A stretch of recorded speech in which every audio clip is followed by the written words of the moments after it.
जय श्री कृष्ण। आइए जानते हैं एकादशी व्रत कथा। अर्जुन ने भगवान श्री कृष्ण से प्रश्न करते हैं कि हे भगवान, अब कृपा कर आप मुझे माघ माह के शुक्ल पक्ष की एकादशी का क्या महत्व है, विस्तार पूर्वक बताएं। माघ शुक्ल पक्ष की एकादशी में किस देवता की पूजा करनी चाहिए तथा इस एकादशी व्रत की कथा क्या है, उसके करने से किस फल की प्राप्ति होती है, शीघ्र ही बताएं। भगवान श्री कृष्ण कहते हैं, माघ माह के शुक्ल पक्ष की एकादशी को जया एकादशी कहते हैं। भगवान कृष्ण ने कहा है कि यह तिथि पापों को हरने वाली है। इस एकादशी का व्रत करने पर मनुष्य को कभी प्रेत योनि में नहीं जाना पड़ता। इसकी कहानी इस प्रकार है। एक समय की बात है, स्वर्गलोक में देवराज इंद्र राज करते थे। देवगण परिजात वृक्ष से भरे हुए नंदन वन में एक बार अप्सराओं के साथ घूम रहे थे। नंदन वन में उत्सव का आयोजन हो रहा था। इसमें देवता, ऋषि, मुनि सभी मौजूद थे। उस समय गंधर्व गा रहे थे तथा गंधर्व कन्याएं नृत्य कर रही थीं।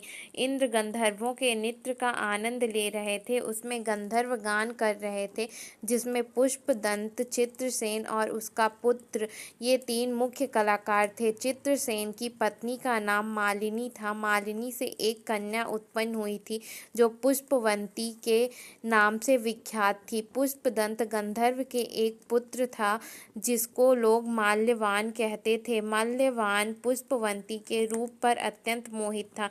ये दोनों भी इंद्र के लिए नृत्य करने के लिए आए थे। इन दोनों का गान हो रहा था। इनके साथ अप्सराएं भी थी, पर अनुराग के कारण ये दोनों मोह में बहे हुए थे। एक दूसरे में खोने के कारण वे शुद्ध गान ना गा सके। कभी ताल भंग हो जाता और कभी गीत बंद हो जाता। इंद्र ने इस पर विचार किया और इसमें अपना अपमान समझकर वे क्रोधित हो गए। इंद्र ने दोनों को श्राप दिया और कहा कि ओ मूर्खों, तुम दोनों को धिक्कार है, क्योंकि तुमने संगीत जैसी पवित्र साधना का तो अपमान किया ही है, साथ ही सभा में उपस्थित गुरुजनों का भी अपमान किया है। इंद्र भगवान के श्राप के प्रभाव से दोनों पृथ्वी पर हिमालय पर्वत के जंगल में पिशाच जीवन व्यतीत करने लगे। एक दिन पिशाच ने अपनी पत्नी पिशाची से कहा कि हमने कौन सा पाप किया जिससे यह पिशाच योनि प्राप्त हुई है। नरक का कष्ट अत्यंत भयंकर है तथा पिशाच योनि भी बहुत दुख देने वाला है। देव योग से उन्होंने माघ माह की एकादशी तिथि प्राप्त हो गई। उस दिन उन दोनों ने सब प्रकार के आहार त्याग दिए, जलपान तक नहीं किया, किसी जीव की हिंसा नहीं की, यहाँ तक कि फल भी नहीं खाया।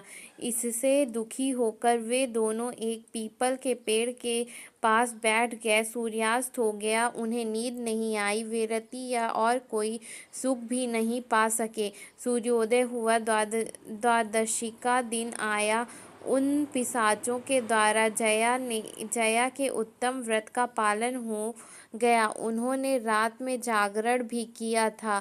उस व्रत के प्रभाव से तथा भगवान से उन दोनों की पिशाचता दूर हो गई।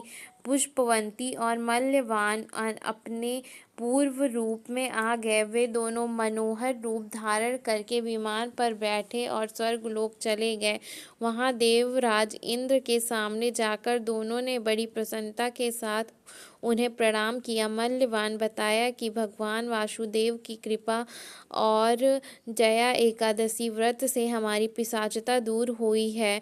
इंद्र ने कहा कि तो अब तुम दोनों मेरे कहने से सुधापा न करो। जो लोग एकादशी के व्रत में तत्पर और भगवान श्री कृष्ण के शरणागत होते हैं, वे हमारे भी पूजनीय हैं। भगवान श्री कृष्ण कहते हैं कि इसीलिए सभी का एकादशी व्रत करना चाहिए। यह एकादशी ब्रह्म हत्या का पाप भी दूर करने वाली है। इस महात्म्य के पढ़ने और सुनने से अग्नि स्तोत्र यज्ञ का फल मिलता है। इस प्रकार एकादशी करने से सभी का जीवन उत्तम होता है। वीडियो पसंद आए तो लाइक शेयर कमेंट करें। जय श्री कृष्ण।